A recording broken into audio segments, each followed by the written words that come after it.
For years, she worked tirelessly, invisible to the world. But in just a few words, JD Vance did something that made her break down right there, in the middle of the diner.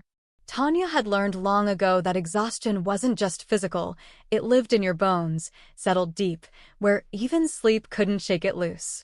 She was always tired, the kind of tired that made the world feel heavier every morning.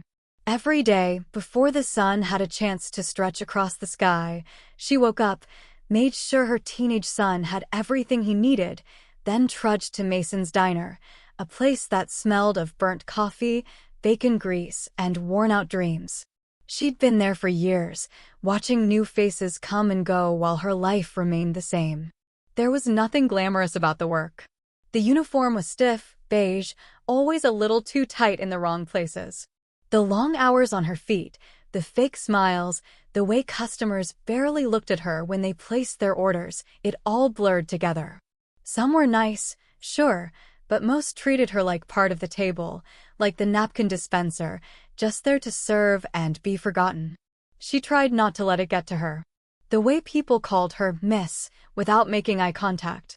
The way some looked right through her, as if she weren't a person with bills to pay, a son to raise, a heart that ached from carrying too much alone. But the ones who hurt the most were the ones who barely noticed her at all. Like the businessman who spent an entire meal on his phone, ordering without looking up, then leaving a mess so big she needed 2 trips to clean it. Or the couple who whispered about the service while she was still at their table, scraping dried ketchup off the surface. Or the teenager who laughed with his friends when she dropped a fork, muttering, "Bet she's been here forever." They weren't wrong. Forever was what it felt like. But she couldn't leave. She had a son, a boy who still had dreams, a boy she was trying to protect from the kind of exhaustion that made hope feel like a luxury. Rent was due. Groceries didn't buy themselves. If working double shifts meant keeping a roof over their heads, then she'd keep showing up. That's what mothers did. She checked the time, 1:30. The lunch crowd was dying down, giving her a brief moment to catch her breath before the dinner rush. Wiping her hands on her apron, she grabbed the lukewarm coffee pot and scanned the diner. That's when she saw him. A man sitting alone at table 9, his face partially hidden under the brim of a worn baseball cap. Something about him looked familiar, but Tanya didn't have time to think about it. A customer was a customer. She put on her best "I'm here to help" smile, grabbed a menu, and walked over. But something about him was different. She had seen thousands of faces pass through Mason's Diner, but this one gave her pause. He wasn't like the regulars who shuffled in at the same time every day, nor did he have the hurried energy of a traveler just passing through. There was something else, a weight in his posture, a quiet in his eyes. But Tanya didn't have time to wonder about it. She had a job to do. She approached the table with the same polite efficiency she offered everyone, placed the menu down lightly, and said, "Afternoon. Coffee?" she asked, already reaching for the pot. He looked up then, and for a moment, something shifted. Recognition, maybe. But from where? "Yeah, thanks," he said. His voice was even, polite but restrained, like someone used to measuring his words. She poured the coffee, waiting for him to glance at the menu, but he didn't. He just stared into his cup, as if the steam carried some unspoken thought he wasn't ready to share. "You need a few minutes?" she asked.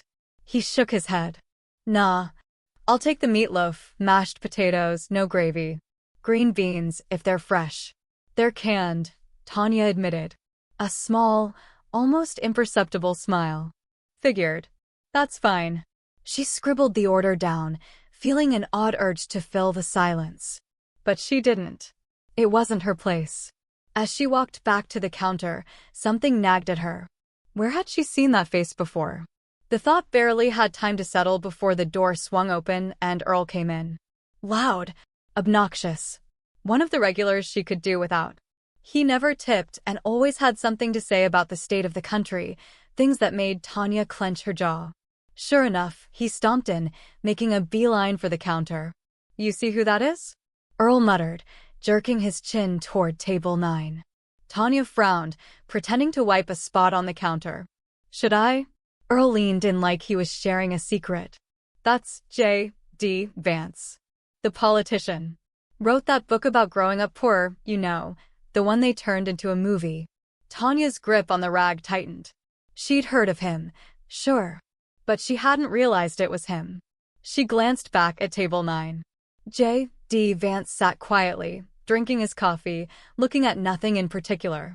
She didn't know much about him beyond the headlines, and truth be told, she didn't care. Politicians came and went. Promises were made, broken, forgotten. People like her? They kept working. Still, something about the moment made her stomach twist. Earl snorted. Bet he won't tip. Probably thinks he's too important. Tanya ignored him. She had a meal to serve. She picked up JD Vance's plate from the pass and carried it to his table, the scent of meatloaf and mashed potatoes rising with the steam. She placed the plate down. "Enjoy," she said, her voice steady, professional. He glanced up, meeting her eyes for the briefest moment, then gave a small, absent nod before cutting into the meatloaf with slow, deliberate movements. Tanya had seen this before, someone eating in silence, lost in thought. It wasn't her job to wonder what weighed on a person's mind. She had tables to wipe, coffee to pour, 100 tiny tasks to keep her moving so she wouldn't dwell on things that had no place in her life. JD ate without rush. He didn't check his phone. Didn't glance around impatiently like the customers who couldn't wait to pay and leave. He just ate methodically, like a man used to quiet meals. By the time he finished, the diner had thinned out. Earl had long since left, leaving behind the faint scent of cheap aftershave and a few greasy dollar bills that barely counted as a tip. Tanya was clearing a nearby table when she heard the soft scrape of a chair against the floor. JD Vance stood, reached into his pocket, and placed a folded check under the edge of his empty plate. He didn't linger. No questions. No final words. No, he didn't linger. No drawn-out goodbyes. Just a quiet departure, the bell above the door giving a tired jingle as it swung shut behind him.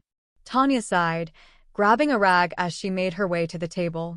Her mind was already on the next task, probably refilling the sugar caddies, when she reached for the plate. That's when she saw it. The check. She picked it up, expecting the usual, a standard tip, maybe nothing at all. People left behind all sorts of things. Loose change. A scribbled thanks that never felt like much.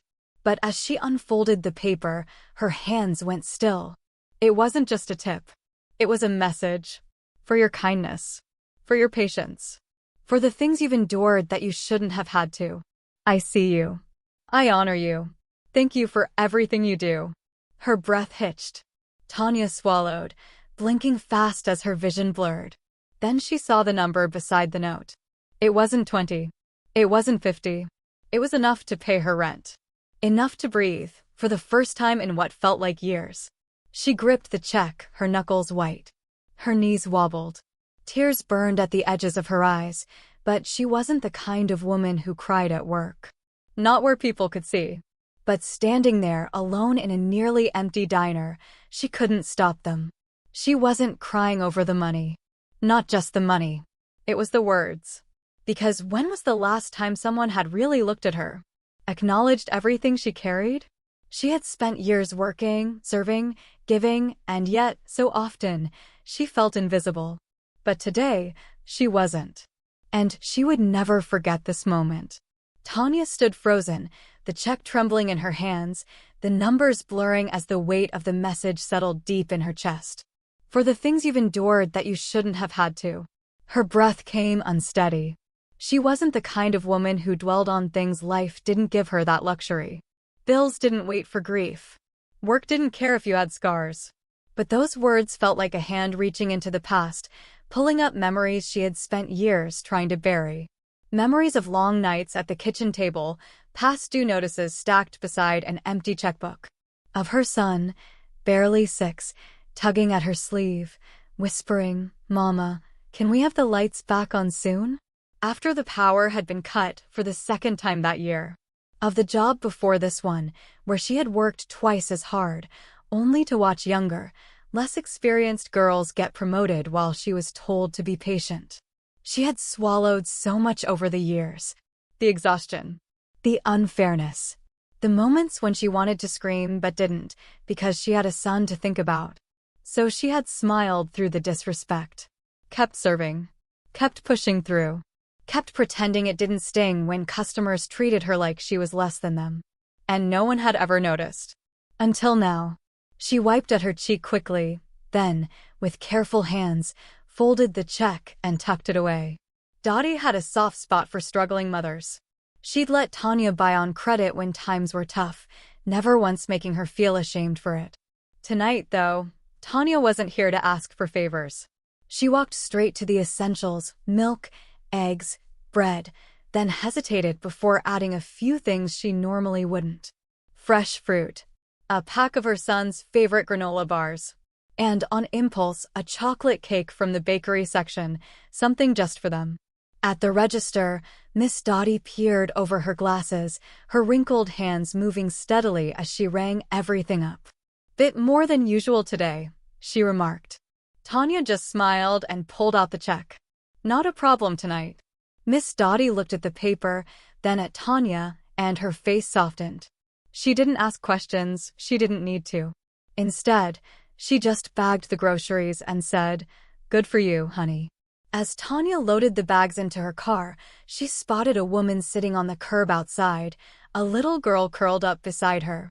The woman's arms were wrapped around the child, rocking her slightly, her eyes carrying a tiredness Tanya knew all too well. She hesitated. She could drive away. Pretend she didn't see them. Tell herself that someone else would help. But she knew the truth: most people didn't stop. Most people looked right past women like them, as if they were just part of the scenery, as if they weren't mothers fighting to keep their children safe. Tanya grabbed one of the grocery bags, walked over, and gently set it down beside the woman. "Here," she said softly. "Some food for you and your little one." The woman looked up, startled. For a moment, Tanya thought she might refuse. But then, slowly, her face crumpled, her lips pressing together as she reached for the bag. "Thank you," she whispered, her voice thick with emotion. Tanya nodded. "We gotta take care of each other, right?" The woman gave a shaky nod, holding the bag close like it was something precious. Tanya didn't linger. She didn't need to. Some gestures didn't require explanations, and some moments spoke for themselves. As she walked back to her car, she felt something settle in her chest, not just relief, but a quiet certainty. She couldn't change everything. The world would keep spinning, unfair as ever. The long hours, the exhaustion, the weight of making ends meet, they'd still be there tomorrow. But so would this. This reminder that kindness mattered. That being seen, truly seen, had the power to shift something deep inside a person. JD Vance had seen her. And tonight, she had seen someone else. Tanya took a deep breath, turned the key in the ignition, and drove home.